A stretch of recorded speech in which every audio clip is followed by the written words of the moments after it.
जनसंचार न्यूज मध्ये आपले स्वागत आहे. सोनाई प्रतिष्ठानच्या माध्यमातून इंदापूर तालुक्यामध्ये काही सामाजिक उपक्रम आयोजित केले जातात.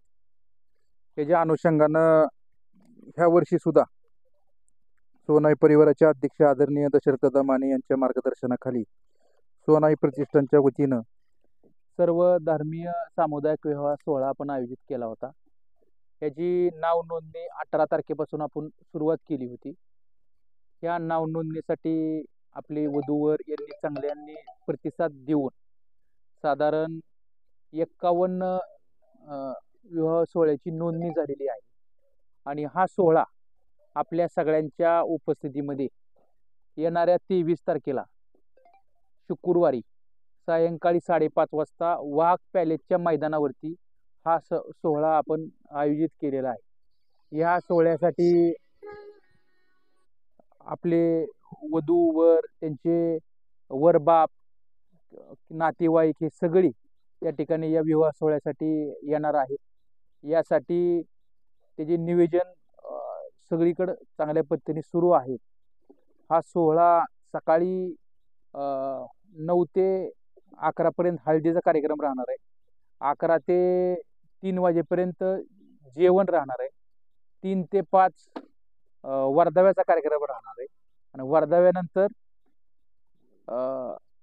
धर्माप्रमाणे सगळ्यांचे विवाह सोहळे या ठिकाणी संपन्न होणार आहेत. या विवाह सोहळ्यामध्ये आपण सांगितल्याप्रमाणे आमच्या वधूस आपण सोनाई प्रतिष्ठानच्या वतीनं सोन्याचं मंगळसूत्र असतील, जोडवे असतील, पोशाख असेल, शालू असतील, हे सगळं प्रतिष्ठानच्या वतीनं व जीवन आवश्यक ज्या काय वस्तू आहेत, भांड्याचा सेट वगैरे, तो सगळा आम्ही वधूस या ठिकाणी देणार आहे. वरास सर्व कपडे, बूट, सॉक्स, फेटा असेल किंवा बाकी सगळ्या गोष्टी जे आपण घरी आपण लग्न सोहळा करतो अशा पद्धतीनं आपण हा विवाह सोहळा याच्याप्रमाणे आपण करणार आहोत. खरं तर आपण पाहतो या धकाधकीच्या जीवनामध्ये कोणत्याही वधू व वरास म्हणजे कुटुंबामध्ये सगळ्यात जास्त टेन्शन कुठल्या विषयात असतं तर लग्नाचं टेन्शन असतं. माणूस म्हणतो माझ्या मुलाचं लग्न करायचंय, माझ्या मुलीचं लग्न करायचंय, आणि ही बंधूंनो भगिनींनो असं खूप एक टेन्शन समाजामध्ये असं टेन्शन बऱ्याच आमच्या आई वडिलांना असतं. ही ओळखून सोनाई प्रतिष्ठाननं हा सामाजिक उपक्रम आयोजित केलेला आहे. यापूर्वी सुद्धा 2019ला आपण 2018 साली आपण 74 विवाह सोहळे या ठिकाणी लग्न लावली होती. आणि दुष्काळजन्य परिस्थिती ह्या वर्षी सुद्धा होती, पण वेळेत पाऊस पडला म्हणून बरं झालं. तर तीच आपण ही ठेवून विवाह सोहळा घेतलेला आहे. या विवाह सोहळ्यासाठी शुभ आशीर्वाद देण्यासाठी बारामती लोकसभा मतदारसंघाच्या लोकप्रिय खासदार सुप्रियाताई सुळे या ठिकाणी हे उपस्थित राहणार आहेत. त्याचबरोबर अमोल कोल्हे साहेब शिरूर लोकसभा मतदारसंघाचे खासदार ते उपस्थित राहणार आहेत. त्याचबरोबर रोहितदादा पवार कर्जत जामखेडचे तरुण तडफदार आमदार या ठिकाणी ते आशीर्वाद देण्यासाठी उपस्थित राहणार आहेत. व बाकीची मग सगळी नेते मंडळी या कार्यक्रमासाठी उपस्थित राहणार आहेत. निमंत्रक म्हणून शरदचंद्रजी पवार साहेब पक्षाचे कार्याध्यक्ष आमचे सहकारी सन्माननीय महारुद्र बापू पाटील हे निमंत्रक म्हणून असणार आहेत. व बाकी पक्षाची सर्व कार्यकर्ते तालुका अध्यक्ष म्हणून तेसी आपा पाटील असतील, बाकी सगळी मंडळी या ठिकाणी या गोष्टीसाठी सहकार्य या ठिकाणी सगळी करत आहेत.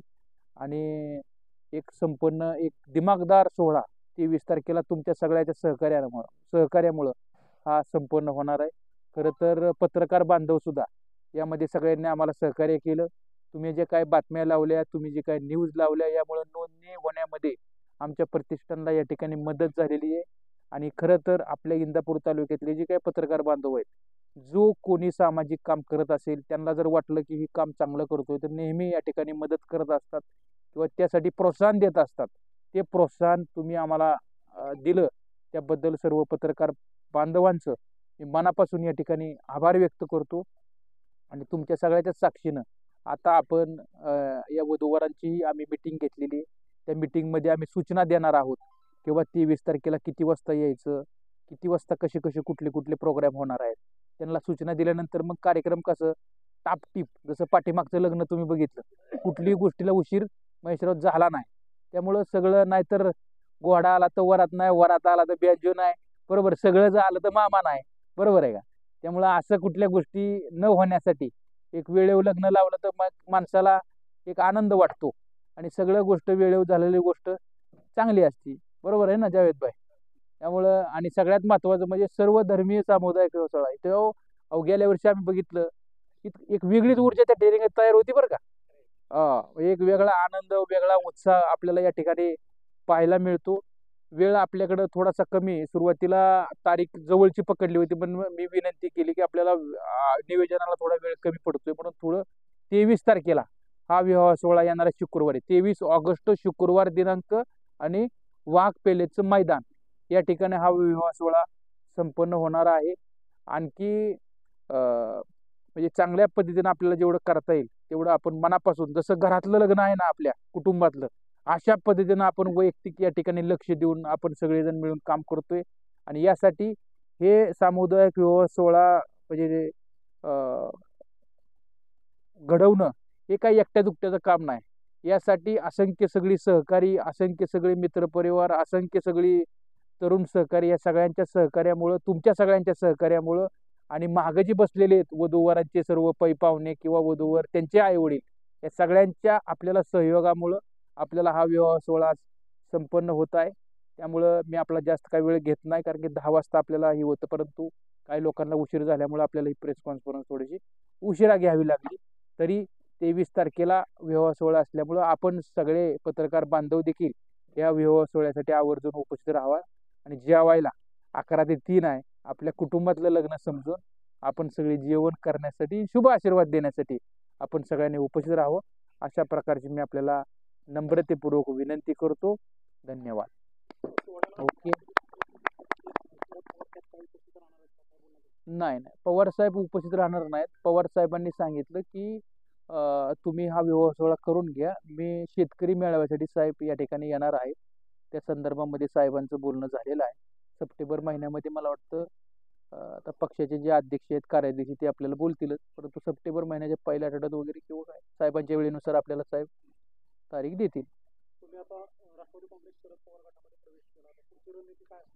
काय ना, कार्यकर्ता म्हणून काम करत राहणे.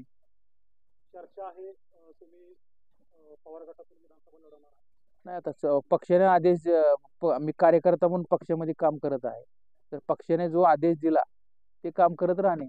प्रवीण मानेंचा हा सस्पेन्स समजायचा का? कारण प्रवीण माने आपली भूमिका अद्यापर्यंत मी लढणार आहे की नाही हे स्पष्ट करायला तयार नाही, कारण 2019 पासून खरं तर हे चर्चा होत्या, आज 24 आली तरी देखील कुठली भूमिका स्पष्ट नाही. भूमिका स्पष्ट आहे, मी काय सांगितलं, भूमिका स्पष्ट आहे.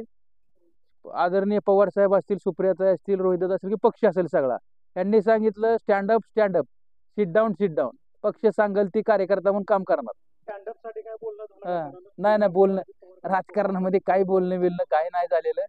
आपल्याला जी काय कार्यकर्ता म्हणून काम करत राहणार.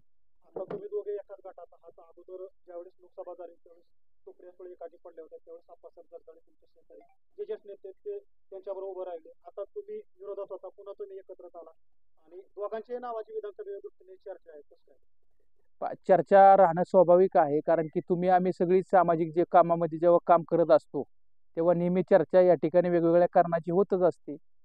आलं का लक्षात? त्याच्यामुळं चर्चा आहे, सत्य आहे, कोण नाकारत नाही त्या चर्चेला. परंतु मी तुम्हाला सांगितलं ना की शेवटी इलेक्शन लढवणं, कुणाला निवडून आणणे जनतेने हातात आहे. शेवटी जनता, जनार्दन आणि पक्ष हे ठरवतील काय पुढचा निर्णय घ्यायचा. प्रवीण मानेंच्या कार्यकर्त्यांना किंवा चाहत्यांना वाटतं त्याने आमदार व्हावं, प्रवीण मानेंना वाटतं खरंच आपण आमदार व्हावं. हो, का नाही, बरोबर आहे का? होय, तुम्हाला जसं वाटतं प्रमोशन मिळावं तसं आम्हाला बी वाटतं ना, आम्हाला प्रमोशन मिळावं. होय. 2019 ला अजित पवार उपस्थित होते कार्यक्रमाला, हो, त्यावेळेस तुम्ही घोषणा केली की अजित पवारांना मुख्यमंत्री बनायचं बघायचं, आणि यावेळेस सुप्रिया सुळे प्रमुख पाहुणे. काय इच्छा? आता इच्छा हीच आहे की सगळ्यात महत्वाचं की बळीराजा संकटात आहे. महाराष्ट्रावरती खूप मोठं संकट निर्माण झालेलं आहे. या संकटातून बाहेर काढायचं असलं तर आदरणीय पवार साहेबांशिवाय पर्याय नाही.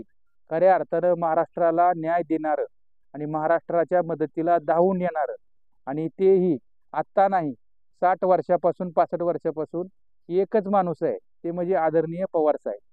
यांच्या विचाराचं सरकार येणं गरजेचं आहे. तर बळीराजाचं सरकार येईल असं आपल्यासारख्याला या ठिकाणी वाटतं.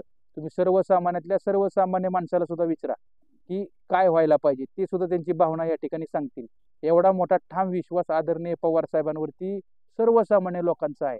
म्हणून ते होणं अतिशय गरजेचं आहे. संवेदनशील आत्ताचा विषय या ठिकाणी बनत चाललेला आहे आणि आपल्याला सर्व घटकाला, मग व्यावसायिक असू द्या, शेतकरी असू द्या, कर्मचारी असू द्या, कामगार वर्ग असू द्या, सगळ्याला न्याय देणारं महाराष्ट्रामध्ये सरकार कोणतं असेल तर आदरणीय शरदचंद्रजी पवार साहेब यांच्या मार्गदर्शनाखाली चालणारं सरकारच आहे असं माझ्यासारख्या कार्यकर्त्याला ठाम वाटतं.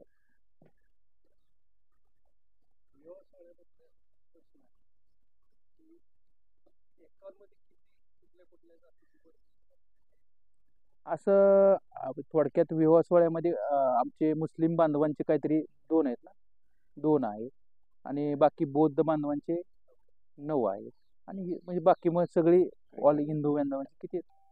40 आहेत. आणि आणखीही चालू आहे. नोंदणी 5 तारखेपर्यंत ठेवली, पण एखाद्याचं पाठदिशनी जमलं आली घेऊन तर आपलं काय, बरोबर आहे का नाही? हा, म्हणजे असं काय हे नाही. शेवटी ही पुण्याचं काम आहे, करत राहणं आपलं काम आहे सगळ्यात, बरोबर आहे ना? अं, पक लागतील ह्याच्या उपाययोजना आपण सगळेजण करणार आहे. ओके. हो, उद्या शिवस्वराज्य यात्रा इंदापूरमध्ये येते. बिग वन पासून सर्व कार्यकर्ते आम्ही सगळी स्वागताला जाणार आहे. ही यात्राचा कार्यक्रम जिजामाता शिक्षण प्रसारक मंडळ या ठिकाणी सराटी या ठिकाणी होणार आहे. संस्थेचे अध्यक्ष आदरणीय आप्पासाहेब जगदाळे यांच्या मार्गदर्शनाखाली तो कार्यक्रम या ठिकाणी संपन्न होणार आहे. आम्ही सगळीजण कार्यकर्ते मिळून त्या कार्यक्रमासाठी उपस्थित राहणार आहेत आणि उद्याच्या शिवस्वराज्य यात्रेसाठी सुद्धा तालुक्यातील सर्व युवक सहकाऱ्यांनी, कार्यकर्त्यांनी, शेतकरी बांधवांनी या कार्यक्रमासाठी सुद्धा मोठ्या संख्येने उपस्थित राहावे अशा प्रकारची सुद्धा आपणाला सगळ्यांना या ठिकाणी मी विनंती करतो. ओके.